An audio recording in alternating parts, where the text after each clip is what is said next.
Hey guys, so I wanted to make a video kind of showing how I make keycaps, but before I get into all that, I wanted to show you all my work because I don't post very often about this stuff. So I made every single one of these by hand. I've been doing this for about a year. It took me a while to refine the process that I'm going to go over in this video.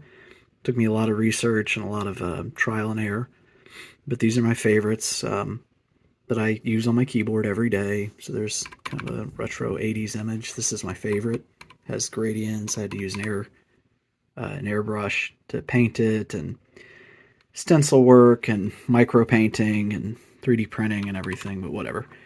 This is from Welcome to Night Vale. There's a little Nyan cat. It's an old meme. The heart from Zelda. There's a lot of stuff from video games. I'm a big Zelda fan, as you can tell.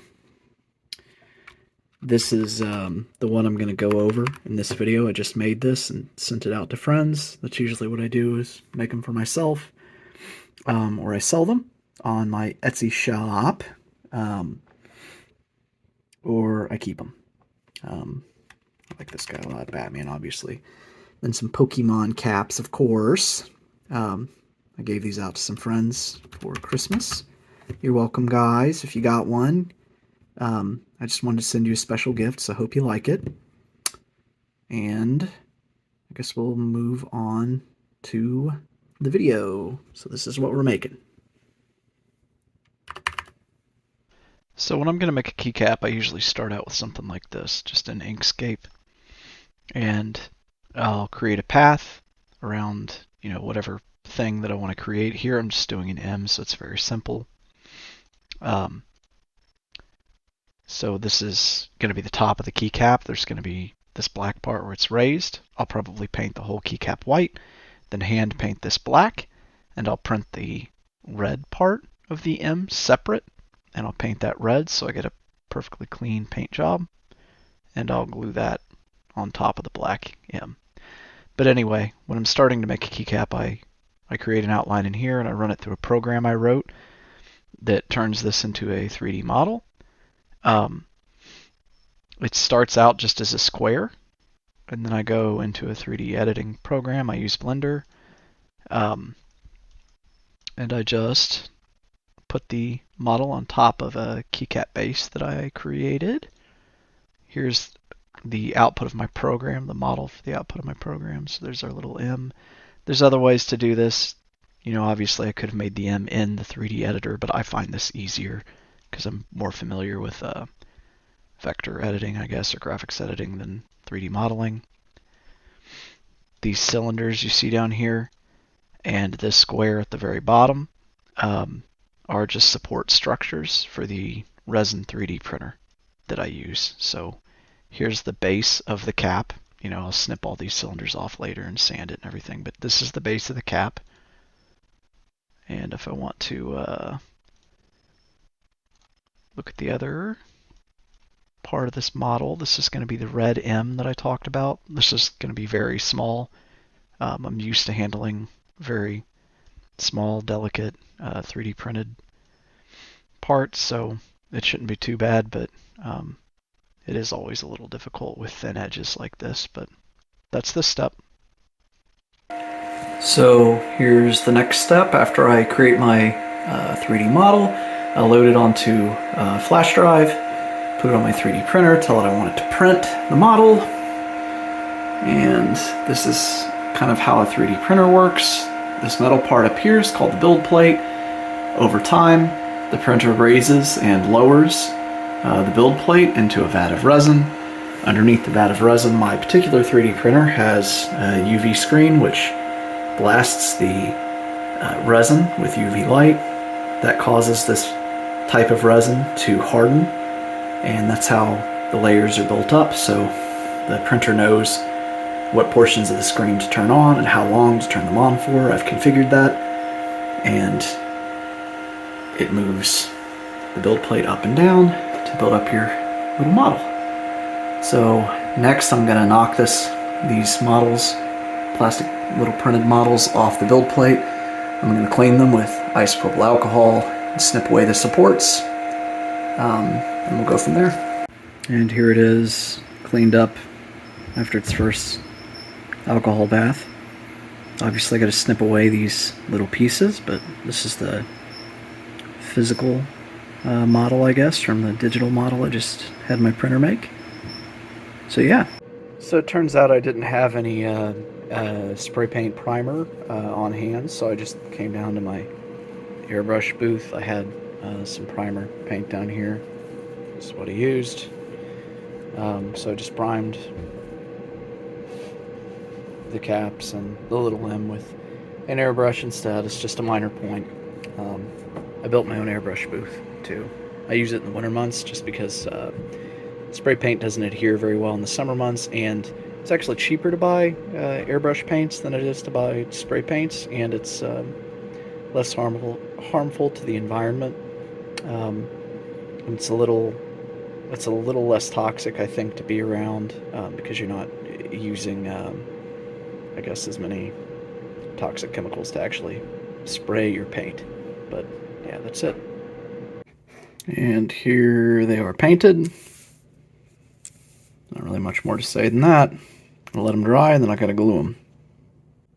So here they are painted and glued. Next step is to encapsulate them in resin. So this is how I make my silicone molds for my keycaps. I use a system called the Z-Butt system. It's really just a two-part mold. This is going to be the resin vat, so I make a mold of the key itself, and then it's flipped upside down, if you can imagine that, so that the void left by the keycap can be filled by resin, which hardens over time. And then this is the lid for the two-part mold. The lid has the actual outline for a stem, but since I 3D print my stems, I don't need that. There's also some metal pins. I don't know if I can pull it off. I guess I can. The metal pins create, I think they're called flues, for resin and air bubbles in the resin to release as I'm pushing everything together. So I just did some math, figured out the volume of each of these is it's actually 30 cubic centimeters, so, but I don't usually fill it to the top, so I figured I needed about 50 cubic centimeters for this. I know just from research that you mix this by volume, so and equally by volume, so I need 25 cubic centimeters of part B and 25 part A. I mix them together. I have to do that within 6 minutes. That's what pot life means, before it starts to gel and it can't really pour anymore. It takes 30 minutes to cure. I usually wait like 2 hours just in case. Sometimes it doesn't cure in exactly 30 minutes and I don't want to get my hands in this stuff, so that's what I do. Also, you know, hence the gloves back here. So I'm going to do that. So here's part of the mold once the silicone has hardened, gelled, whatever. This is the bottom half, so you see the yellow in there, that's the keycap that I cast. The mold, when it's finished, it sits like this. And over top of it, we have this. This is the top half that I poured out. And that was from these parts, if you saw those earlier. So next I'm going to open this up, and I'll show you how it all slots together, if it's not obvious already. So I've opened it up. Here's the top of the mold. You can see it's very shiny. It's because the keycap that I use has a high gloss finish. I do this so that when I pour resin in it, it'll be clear on the outside, because the silicone picks up the finish of whatever you cast in it, or mold in it, I guess. So here's the lid. Here's the vat, I guess, that I pour resin in that I'll use to encapsulate the 3D printed objects, so it just fits like this together. Got some crap on my lid already. That's real cool. But we slot them together like that. And that's how I finish a keycap. Alright, almost done. Nearing the end now. So This is my resin casting station. It's very messy. As you can see, I do everything here, sanding and everything. So I have to be really careful not to have debris get into my mixing areas. That's why I've got this little silicone tray. It's actually used for dogs to eat on, which is funny. It's the cheapest silicone mat I could find. It's all the same, so I didn't care. So first, talking about protective equipment, I have gloves over here.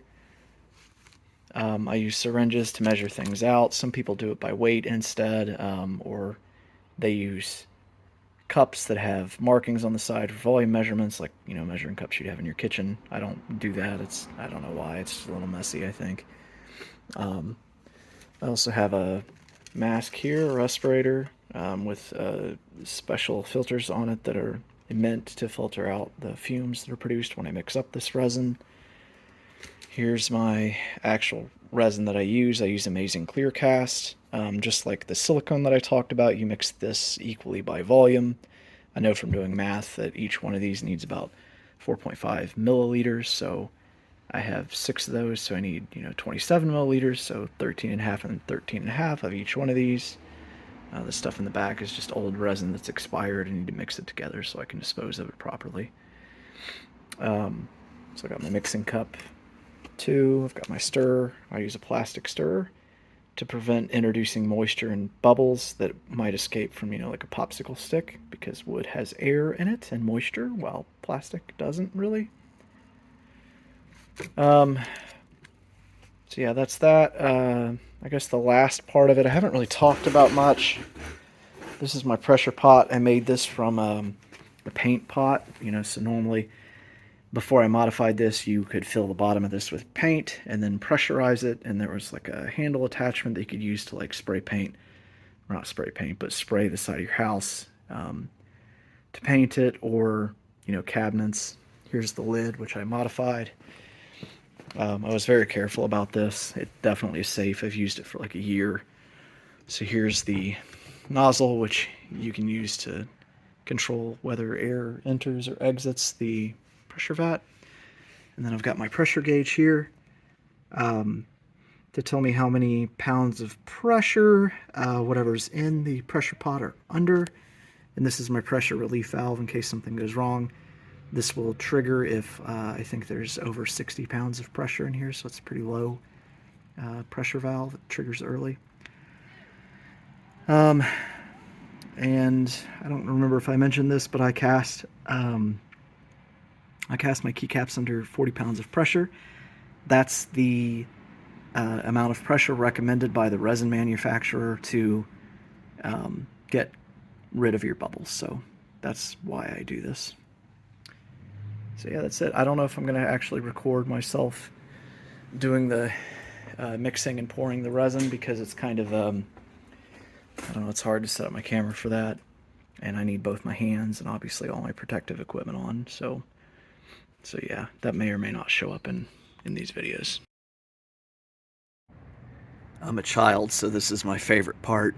I'm going to release the pressure from my pressure pot.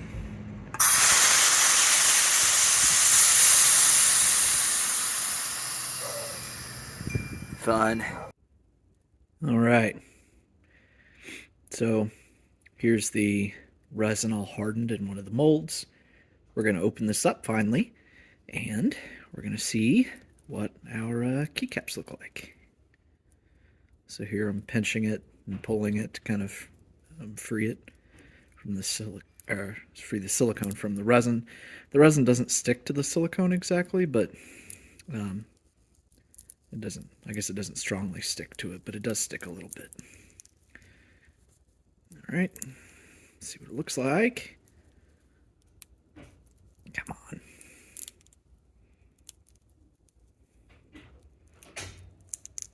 There we go.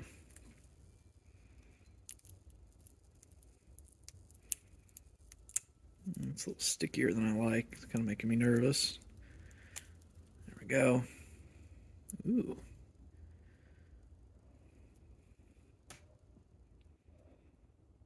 Perfect. Yeah, it's absolutely perfect. That's wonderful. One thing I saw happening when I was casting these, my paint started to bleed, so there is a blemish up in the top right hand corner there. So that's not great. But I'm sure at least one of them came out nice. I didn't mention this, but so I think I called these flues earlier, which is silly, but these little cylinders on each side of the keycap, um, those form through holes in the mold called sprues that allow air bubbles and excess resin to release. So I snip those, should be able to lift this free. Easy peasy. So bottom. So now all I have to do is snip these again, flush with the base, like so.